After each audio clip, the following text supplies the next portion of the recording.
আসসালামু আলাইকুম। আজ তৈরি করে দেখাবো বানানা মিল্কশেক। এর জন্য আমি এখানে নিয়ে নিয়েছি একটি মাঝারি সাইজের কলা। কাটার পরে এটা হাফ কাপের মতো হয়েছে।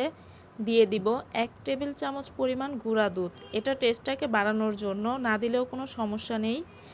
এরপরে দিয়ে দিব 1 টেবিল চামচ পরিমাণ চিনি। চিনিটা আপনাদের স্বাদ অনুযায়ী আপনারা দিয়ে দিবেন। এর মধ্যে আমি দিয়ে দিচ্ছি 1 কাপ পরিমাণ লিকুইড দুধ। আপনারা চাইলে গুঁড়া দুধটা আরেকটু বাড়িয়ে পানিও ব্যবহার করতে পারেন। এরপরে আমি দিয়ে দিচ্ছি কিছু আইস কিউব। আমি ব্লেন্ডার করার আগেই আইস কিউবগুলো দিয়ে দিচ্ছি। আপনারা চাইলে সার্ভ করার সময় আইস কিউবগুলো দিয়ে নিতে পারেন। এখন আমি এটা ভালো করে ব্লেন্ড করে নিব। ব্লেন্ড করার পরে আমি গ্লাসে ঢেলে নিয়েছি।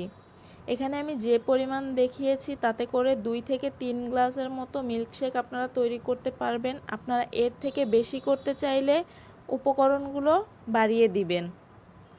তৈরি হয়ে গেল বানানা মিল্কশেক। এটা আপনারা চাইলে রোজার সময় ইফতারিতেও খেতে পারবেন।